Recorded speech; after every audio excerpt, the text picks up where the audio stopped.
I am Lavina Emma.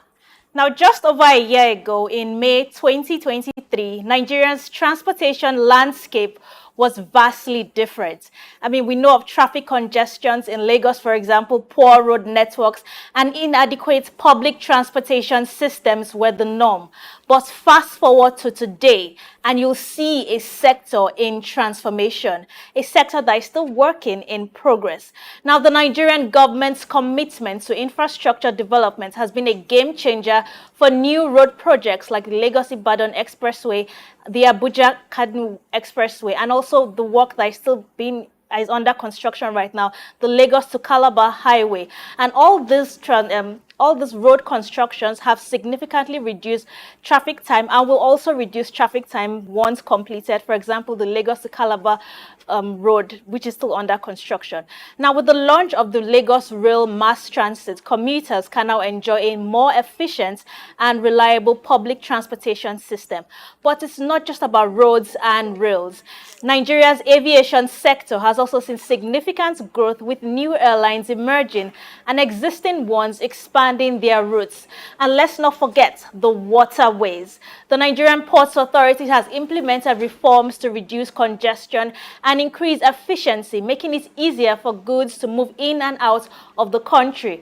In addition, we also know that the ferry system, which still operates very well in Lagos State, can take people from the mainland to the island. So that's to take advantage of all the different types of commercial transportation systems that we have in Lagos, the road transportation system and the water transportation system. So as you know, of course, there are still challenges to overcome in our transportation sector, and Nigeria's transportation sector is still on the move. There's still more to do in the sector, and the work has been started already, and we can't wait to see what the future holds. So this morning, my guest and I will discuss the Nigerian transportation sector under this current administration from May 2023 to date. My guest this morning is Mr. Ibanga Etang. He's the managing director for Akwa Ibom Royal City Transport Company, and he's joining me right here in the studio as we discuss Nigeria's transportation sector from May last year to date. So welcome to Market Insights, Mr. Etang. Thank you so much for having me on your program today. I'm glad you're here today, and you're looking great as usual with those lovely outfits. It really suits your skin tone. Thank you.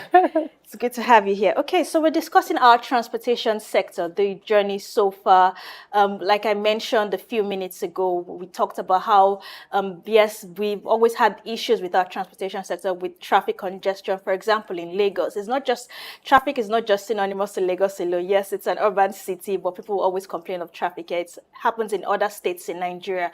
But with this new administration, how do you see our transportation sector so far? Not just with traffic, in terms of roads, how busy it has been, because the government has been commissioning new roads all over the country, and there's still roads that are still under construction. So the journey so far in our transportation industry from last year, May 2023 to date. So what are your thoughts on this? I think what we've seen in the system as it is today, we noticed that immediately the entrance of the new administration, that was as well followed with the removal of fuel subsidy. We noticed that a whole thing, a lot of things has actually happened in the transport sector. And what we've noticed immediately after the fuel subsidy, we noticed that there have been increase in fuel prices. And this increase in fuel prices has affected a whole lot, because it has affected the price of goods and services, and that as well affected, the purchasing powers of the customers. So although I know that government are trying their best to see how this could be, properly managed, but as it is today, an average man on the street will tell you that it is not palatable. And I really wish that the government should do something to, just manage the effect of what is happening as a result of the fuel subsidy that has been removed. Yes, I know fuel subsidy really impacted on the transportation sector, like you mentioned. The minute it was announced, everything went up. Prices of everything in the country went up. But as we can see so far, the government is also introducing some new reforms to aid citizens with this removal of the fuel subsidy, as we had discussed last time we were on the program, the introduction of the CNG vehicles, which has also been launched. A new set has also been launched in Kwara State. So it's, yes, I know it's work in progress, but the government is also putting in some things to cushion the effects of the fuel subsidy removal. So what are your thoughts on this now, starting with the CNG vehicles option? And then what would you also suggest? Yes, we have government has removed fuel subsidy, and we also need to cushion the effect to make it more, to make things not too hard for citizens in the country. So first of all, let's talk about the CNG option with the government introduced. Then your thoughts on how to cushion the effect more for Nigerians. Okay, yes. The last time that we had a brief on the CNG stuff, one of the things that we discussed then was that the federal government is still on the planning stage. In fact, before any government will make things will really come out fruitful, a whole lot will be happening at the background. It's just to keep the masses informed. I'm still believing that government, they are trying their best, because I'm telling you, no government will come into play and really plan for their government to fail. No government will ever do that. It's just that people, that government has given them certain responsibility for them to play out. These are the people with bad intention that could frustrate the effort of government. But government on their own, they have good intentions. I'm praying that federal government should put people in key positions that will really have the heart of the masses, so that whatever policies they are having on ground, those policies will come out to play. And again, I before now, if you look at what is happening in the economy as a whole, things are not really friendly. Things are not really friendly. If you, as a government, if you put up policies, these policies must reflect in the well-being of the masses. But when it is not reflecting, it called for attention to just possibly go back and review some of those policies and see what and what that is not really going well. As it is, I'm telling the fact, things are not going well with the masses. And I wish that government should look onto some of those policies and see if there is anything that have really gone wrong. Okay, well, I understand what you're saying, which is very true. The common man on the street will not be able to relate to, okay, is it here? Let's see this physical thing. How is it? Can I actually testify to the fact that, okay, there's an actual cushion for the fuel subsidy removal? But let's discuss now this government infrastructures in Lagos, in rather land transportation, rail transportation, and water transportation. Now, what is the impact of these investments on the transportation sector? Infrastructure is a bedrock in any economy, because it allowed other things to be built upon such an infrastructure. And the infrastructure development is not only just restricted to to federal government. The state has a part to play. And when trying to put certain infrastructure, you also need to consider the human capitals as well, because government cannot function in isolation. All right, they need the human capital to function. And before the human capital can come in here to function, the federal government or even the state government need to invest on the very human capital, giving them the proper training, giving the proper skills, so that when the infrastructure would put on ground, these are the people that will manage things, to make things happen. Okay? So whatever infrastructure the government is putting on ground, how far has government been able to go ahead of preparing the people that will man this infrastructure? How much effort has been able to put on these people to bring out the necessary skills that will need it on this very area? How far? So these are my concern. It's not about putting this infrastructure. What about the human capital? How far has government invested much? Are they invested much on these, human capitals? So these are the areas that I'm much concerned. Okay, now, if you were in the government, now what would you recommend for the government? Yes, I know they have put some certain things on ground. Some projects are still ongoing. They have not yet been completed. But what other measures would you suggest or would you recommend for the government to implement to aid citizens in this country right now? I, you know, I when any government coming on board, one of the key things that they will really drive the economy is coming, on board with their economic team.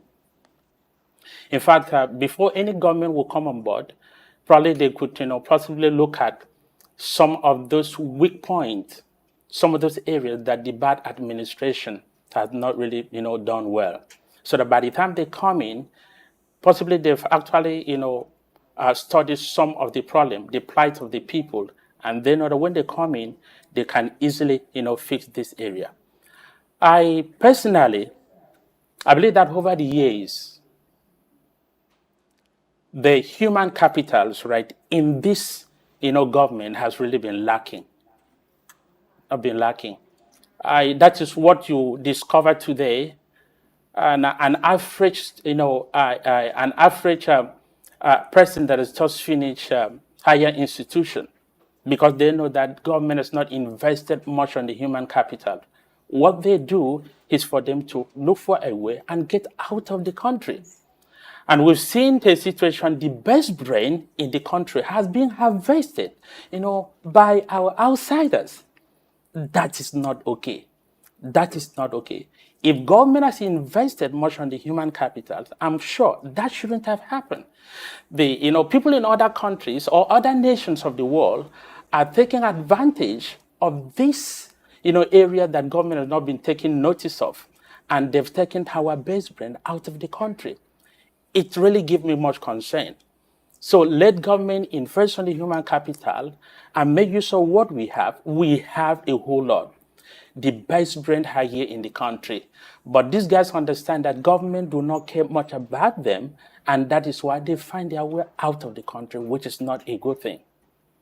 Okay. Okay, yes, I understand where you're coming from. Yes, government needs to pay more attention to citizens. The government of the country actually needs to look at how they can improve the lives of citizens. Yes, it's well noted. But like I mentioned a few minutes ago, I said there are some projects which the government is working on to help citizens. It's not just all bad, bad, bad. So and in this country, we can't leave everything for the government alone. We know we also need the help of our private sector to make things easier, or not just making things easier, but to contribute to this sector, to this industry, our transportation industry. So, yes, the human angle is there. It's very important for the government to take note of it. But what role has the private sector played in driving innovation and investment in Nigeria's transportation sector?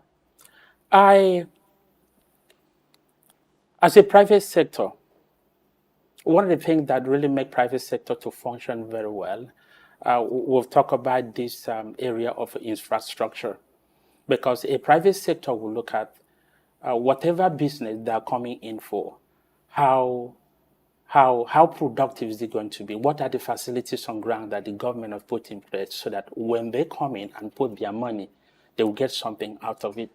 They look at the security aspect of it, how far it is, because nobody will come into a volatile environment and invest their money. So, although in the past we understand that government has been investing, because no government has not been investing in the infrastructure, and some of the dilapidated infrastructure, how far have they been trying to fix it?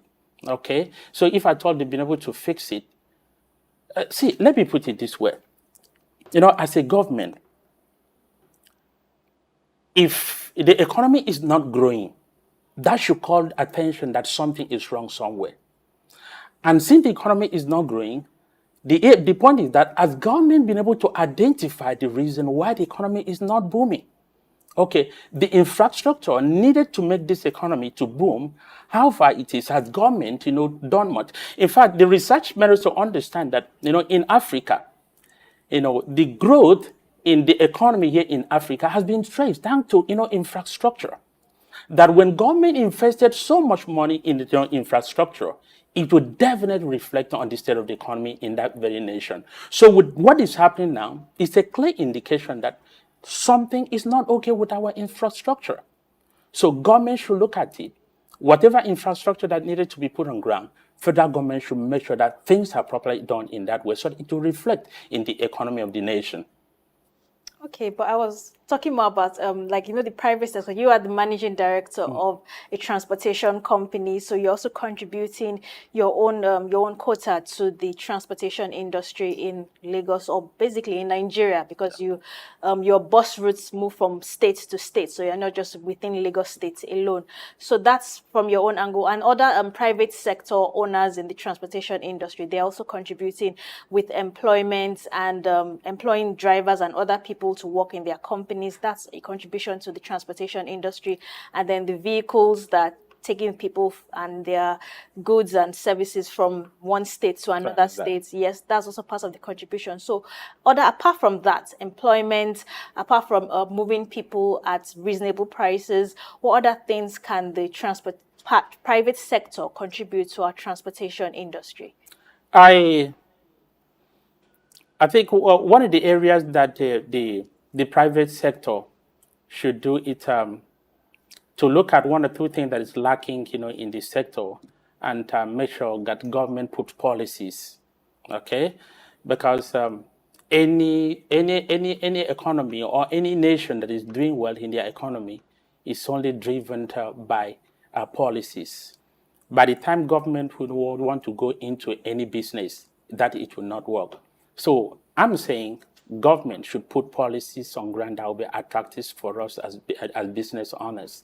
Such policies would allow us to grow our business much better. And as a business owner, it's not all about, taking. You should look for a way to, give it back to the society. It could be on the area of humanitarian aspect. Okay, you look at your environment. What is it that is lacking? Okay, because federal government or government cannot do anything, everything on their own. So if you notice one or two things that is lacking, why not you go about it in as much as that makes you happy? That's all. Okay. Now let's talk about technology. In the 21st century, technology has played a very key role in transportation. And with the introduction of, right now we have electric vehicles now, which are in Nigeria also, they're also coming in, and we're looking at them being used for commercial transportation in a few months' time. Now, how is technology being used to improve on transportation efficiency and safety in Nigeria? Technology as it stands has really helped a whole lot. Technology has helped to make transportation and even logistic delivery, to really, go out very well, because it helps us to plan our route very well. With the help of technology, we can manage our route. We can check the weather condition. We can even look at the traffic, situation in a particular, environment. That would save time, all right, and even save costs as well. Because with technology, you can then check the fastest route to get to your destination, and it will save cost. All right, it will save cost. So technology, it also helps in terms of planning, because by the time you look at one or two things around, it falls back to planning, and then know how to deliver proper services to your client or to your customers. So technology has really been helping, and I have to say that it's an innovation that has come to stay, and more things will be added to what we have here on ground. I understand there's the issue of insecurity. It's been a consistent problem going on from 2023, even before 2023. But from last year, under the current administration till today, we've been hearing issues of our buses that travel interstates being affected by kidnappings and other insecurity issues. Now, what are your thoughts on this, your experience as the MD of a transportation company in handling insecurity and also reassuring your passengers that patronize your transport company? Personally, we've been trying to have a good relationship with all of our customers, trying to let them understand that for them to travel by road, it's okay, it's safer. But as humans, we have this instinct, most especially if there've been a report concerning a particular incident, happening in a certain environment. People might tend to be skeptical about it for them to, go on such route. But we've been having a good relationship with them. I know that before now, federal government has actually planned a whole lot. If I'm looking at from last year, till now, I think from last year, federal government budgeted about 126.53 billion naira on transport sector. That went as far as trying to, take care of some of the insecurity issue on, transport sector. I and personally, I appreciate the effort of the government. It's not all the time that we begin to criticize government on everything. Just as an individual, we have our own challenges. Government as an entity has challenges as well. All right, some of those challenges, by the time we come together with the government, we can solve it and make our country a safer place for one, to live. Okay, well said, well said. And I know because as a point, people were actually taking the option of, oh, let's go by air, let's travel by air rather, because it seems safer. I mean, the cases of people being kidnapped when traveling by road was on the increase, but in recent times in the news, we've seen that it's been reducing so far, and our security forces have also been able to combat these issues. Okay, now let's talk about the key railway projects also in under land transportation now. As we know, now the current one that is going on, which was recently commissioned by the president, the Lagos to Calabar Coastal Road, which is still under construction anyway.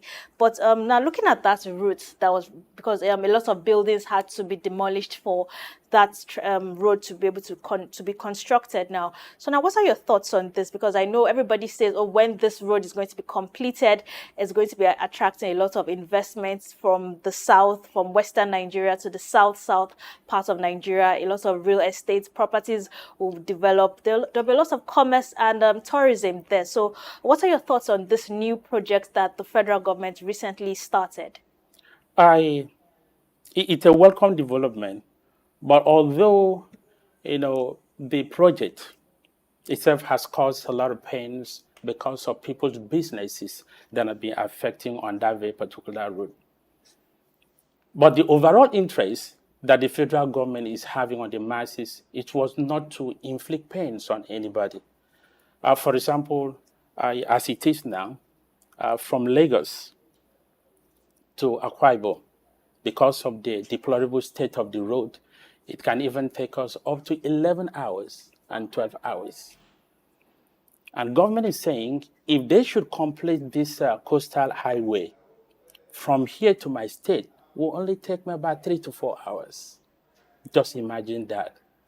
Just imagine that. That's wonderful. It's nice. It's absolutely wonderful. It's wonderful. And I'm also wishing that as many people that have been affected because of this coastal highway, which their businesses has been destroyed and all that, I wish that federal government should give them their due compensation, for everybody to, really key into this and believe that federal government will deliver on this project. Okay, yes, we hope so too. We also hope so.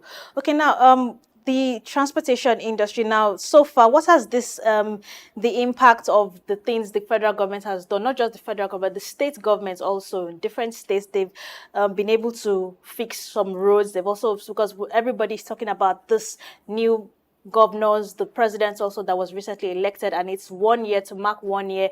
Everybody has commissioned projects. So now, looking at the journey so far in the transportation industry now, with with roads, infrastructure, not just trying to ease traffic for people, what do you think about all these projects that have been done so far, both within Lagos State and also in Akwa Ibom states and other states in Nigeria? How's the journey been so far? Especially since you run a transportation company, I'm quite sure you have your drivers will tell you about some very bad routes when you're traveling to the Niger Delta region. So the journey so far, what has it been like for you from last year till date?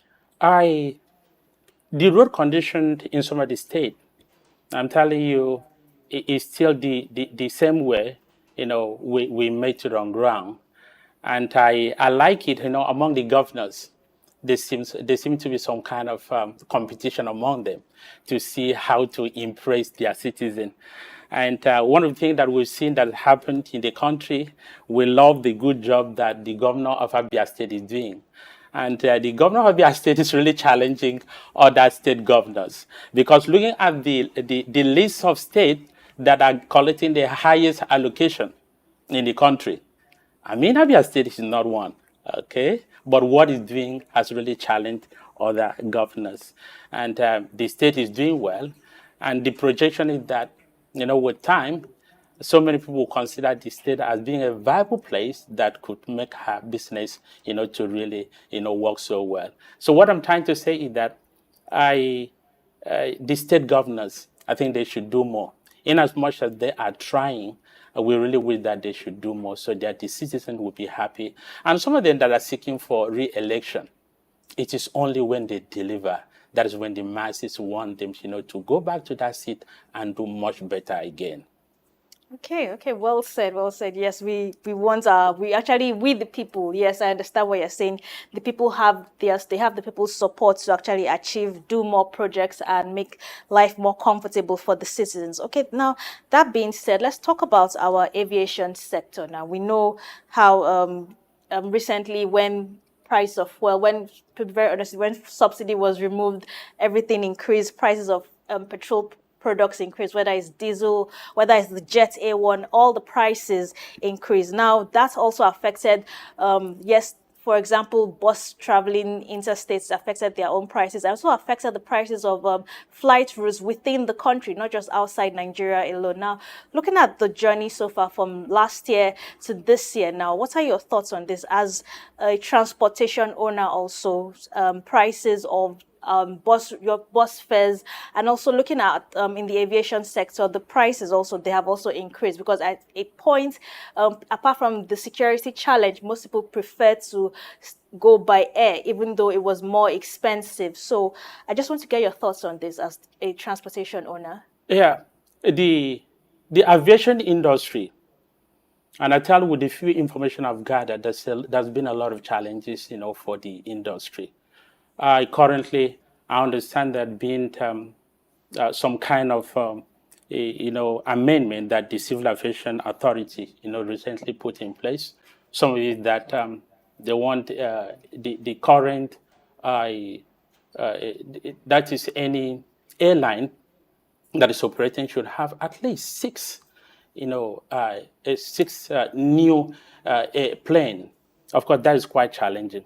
Okay, and those guys, though there's been a lot of competition in the industry, but what I'm trying to say is that I think federal government can still do more. I always like asking this question. In as much as we look at other nations of the world that they are doing so well in the aviation sector, there is nothing wrong if we can also look in that direction and see what they are doing that is working better that we've not been doing. All right? And if we can copy them, there is nothing wrong about it. Any problem that you see in a particular sector in the country did not just start in a day. It's something that has been happening. If you have a problem now and you refuse to fix it, that problem will generate another problem. Before you know it, it will form clusters of problems. It will become so big in the sense that if you want to fix one, you might, fix the wrong one that will make, sound as if you've not done anything about it. So what I'm trying to say is that federal government should put their head together with experts and try to see what they can do that will make the aviation sector to work very well, just like what is happening in other countries of the world. The aviation fuel, it has affected the business so much that it makes, flight ticket to be something else. Okay? An average person in the country cannot afford to fly. Why? All right? People are looking at to fly. It's a luxury, but it shouldn't be that way. That everybody should, it's a matter of choice. But with the way it is, we can see that things are not working. But hopefully, I believe that the minister, he's hearing the cry of the masses. They should try to do the right thing so that we feel the impact of the administration. Okay, and the current Minister for Aviation, when he was speaking on his 1 year in office as Minister for Aviation, that's Mr. Festus Keyamo, he also talks about the Air Nigeria project that was started by his predecessor and how it wasn't really a genuine project, so we don't even have a national carrier. So I just want to get your thoughts on this because when his predecessor was in office, that's the former Minister for Aviation, he presented Air Nigeria as our new national carrier, but it turns out that it wasn't real, it was completely false. So I just want to get your thoughts on this because the minister has completely debunked the whole thing that it wasn't a genuine project, so there is no Air Nigeria right now. It's an issue that has really affected our aviation industry because Nigeria does not have a national carrier at the moment. So what are your thoughts on this? I want to say that personally, I don't advise government to go into business. Yeah, because it would give room to some kind of fraudulent act. You know, government should make policies. What you see that is happening in other nations of the world is government institutions have been privatized.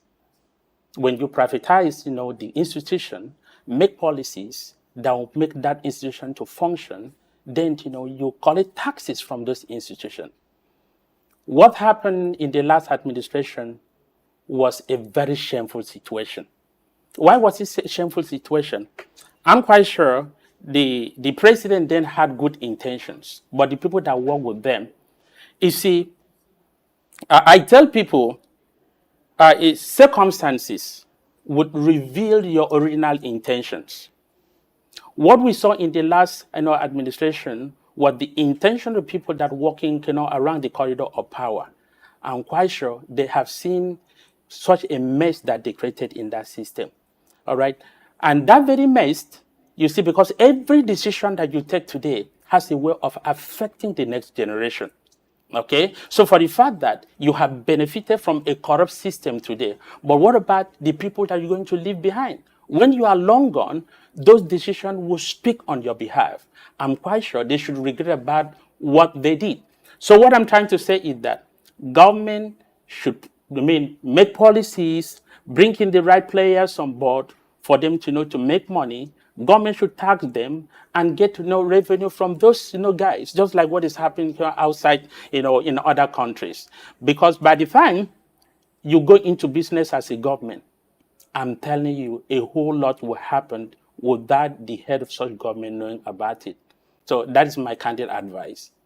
Okay, so do you think going forward in all sectors, whether it's land transportation or air transportation or water transportation, that all stakeholders need to meet with government, both in the private sector and even those who are in partnership with government companies in transportation, they all need to meet to see how all these policies can be successfully implemented? Exactly. Any framework, trying to make policies, government don't do that by accepting or exempting the key players, or they need to come on board, look at the legal framework and see how they put things together, because at the end of the day it still need to fall back to the masses, because when discussing all these things, so many things will be put into consideration. Okay, that's well said. Okay, now I'm looking at now what opportunities exist further for growth and investment in Nigeria's transportation sector. I personally, as a citizen of this country, I don't have any other country except Nigeria. No matter how bad things are, I still hope that tomorrow will be better. Okay? Tomorrow will be better in the sense that there's no country or there's no nation of the world that do not have their own challenges. But one of the key things that any leader should do is to identify this problem before this very problem becomes an emergency. That we have, people there in government. I believe that there are opportunities in this country. Some of those opportunities, we've not even started using them. In as much as, you know, we have, we have a lot of things around us, even as an individual, you are a blessing to this country, okay? So if you sit down on your own and think, what can you do to contribute your quota to the upliftment of this country? Why not? You have a whole lot. okay, where policies need to be formulated, you come in and contribute your quota. Why not? Okay, that is why we have government, even from the grassroots, for you to contribute and suggest what is needed to be done to benefit everyone in the country.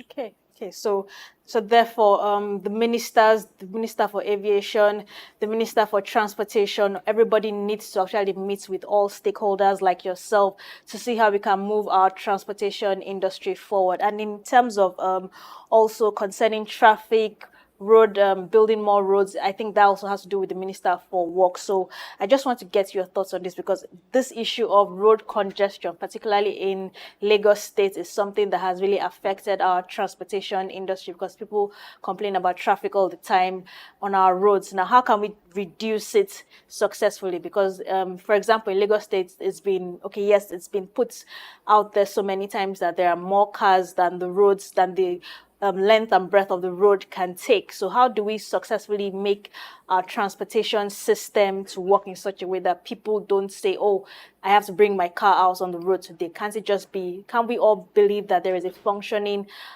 transportation system, commercial transportation system, that can take people to and from their destinations without them having to drive their personal cars? I really love what our government is trying to do with the railway system, which the government is trying to invest to make it work. It's a nice thing, like the railway, I mean, from Lagos to Kano, all right? And by estimation from federal government, when that road or that rail system begin to work, it's going to have to decongest our road. It's going to have to reduce the pressure that vehicle is putting on our road network. It's going to have to, increase the lifespan of our road network. So these are welcome development, all right? So if at all federal government have been thinking in line with this over the years, it will really have gone a long way to really, help to decongest our road network, all right? So I love what federal government is doing. I just pray that those people in charge in the, respective positions to make this thing happen, they should live up to expectations so that we citizens will be happy that people we want had them serving in those categories. Okay, okay. Yeah, I understand what you're saying. Yes, but now looking at our economic growth in the country, a lot of factors contribute to this, not just transport. We have our banking sector, our agricultural sector, the technology is also there. Everything contributes to increase our GDP. Now, we know that in transportation, we have both private business owners and the government-owned companies that also contribute into this. So now, how do we promote more growth in our transportation industry, more growth for both the business owners and also for the government, also more profits? What would you suggest to promote growth and profits? Okay, you see, we earlier talk about infrastructure. When there is a proper infrastructure on place, that alone will give room for businesses to take place. As we understand our country today, you believe that there are so many areas in this country that has not been opened up, and people have not had access to those areas. So the potentials that we have in that kind of environment, we've not yet tapped into those potentials.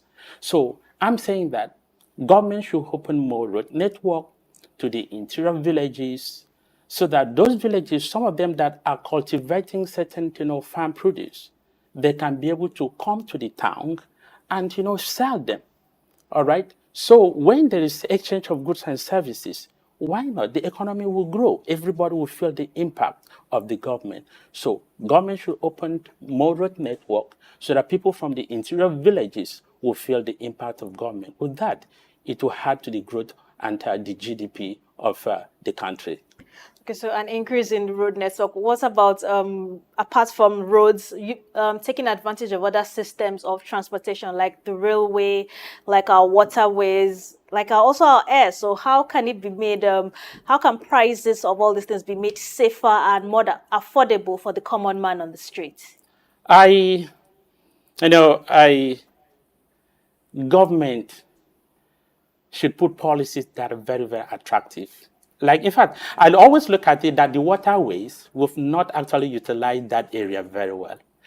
Although I don't really have much ideas about the policies that government is putting in that very area, why in that area has not been, attracting much investors. I'm looking at in the area of policies. I'm quite sure if government have had good policies on that area, why not? I'm sure people would have gone there, or private sector would have gone there and invest much money. So I'm sure the minister is looking at it. I'm quite sure the minister is hearing our individual voices, try to see how more avenues could be opened up, like the waterways and so on and so forth, so that government can be able to make something out of it.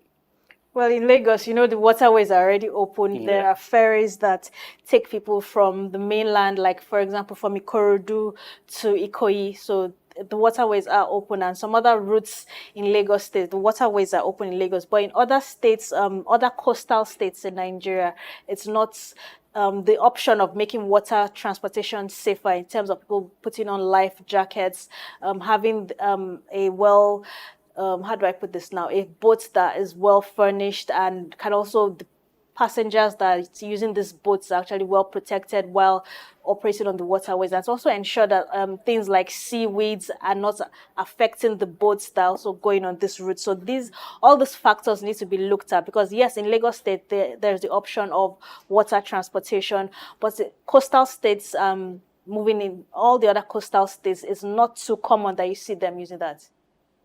Yes, I just want to get your thoughts on this. All right, I think that should be the duty of the regulatory bodies, all right, in charge of those safety, issues. Yeah. So whatever the safety measures that is needed, to be put in place to make sure that those people that are making use of the waterways are properly protected, I'm sure the regulatory bodies, they should be living up to expectations. If they do that, because it's not just about them sitting at the comfort of their offices doing nothing, they should make sure that all those things are properly monitored and implemented, so that the people's life would not be at stake. It's really painful when we hear bad news about certain accident there, on the water and all that. It pains a lot. Some of those things I think that's supposed to have been averted, but it could be because of the carelessness or the people that in position supposed to have. Make those policies, make those people in charge to live up to expectation. Maybe they are not doing their job. Okay, it's very, very unfortunate. The other time, I got to know that some of the people boarding maybe their ferries, whatever, some of those ferries do not have safety jacket. That is an unpleasant situation, which shouldn't happen. All right, those people operating those ferries, this should be some of those conditions that they make sure they adhere to before they could be qualified, to operate on our waterways. But for them to be left like that, who are the people in charge? What happened? How has the government been monitoring those agencies to make sure that they are working? What happened? Who are the people that they are reporting to? So it's not okay. It's very sad. Thank you so much for that, Mr. Etang. So your final thoughts on this just before we round up the program? My final thought on this is that, just like before, I like to tell my fellow Nigerians, the government is really doing a lot to make sure that things is really working in the country. Although it is in our instinct as human beings to criticize the government when we've not seen the dividend of what they have promised. But I tell you, no government has ever planned to fail, because they know that one day, when they leave office, what they did will now speak, when there are no more. I always try to let people to exercise patience, contribute your quota at your own little ways. There are things that you can contribute. Not everybody that will be the president. In fact, at the comfort of your home, you are already the president of your house. And I like telling people, with the little resources that you have in the house, how far have you managed those resources? So if you understand that there are challenges at your home, the same thing, government have their own challenges as well. So let's put our voices together and contribute and see how we can make our dear country, Nigeria, a better and a safer place for us to live. Thank you very much, Mr. Etang, the MD of Akwa Ibom State Royal Transport Company. Thank you for joining us on the program as we talked about the transportation sector and the journey so far from May 2023 to date. So now let's look at the money market figures and let's see what's trending with the money market figures, how the Naira is faring and the dollar and the pound sterling today. So at the Central Bank of Nigeria, we're looking at the selling rates for the US dollars, the pound sterling and the euros. So at the Central Bank of Nigeria, the selling rate today is 1,313 naira to $1. The parallel market, it's 1,490 naira to $1. And the pound sterling at the Central Bank of Nigeria rate is 1,693 naira to £1 sterling. The parallel market is 1,900 naira to £1 sterling. And the euro, it's at the CBN rate is 1,444 naira to €1. The parallel market is 1,600 naira to €1. So those are our money market figures this morning. As usual, the parallel market figures are higher than the CBN rate figure. So that's our time this morning on Market Insights. We looked at the journey so far from May 2023 when subsidy was removed, how it affected our transportation sector and the progress that has been made so far with trying to decongest roads, trying to improve on security, and also trying to make the different sectors, both land, air, and water, safer for all citizens in our country. So that's our time this morning. Many thanks for watching. I also want to thank my guest, Mr. Etang, for joining us in the studio this morning. So that's our package. I remain your host, Lavina Emma. Thank you for watching.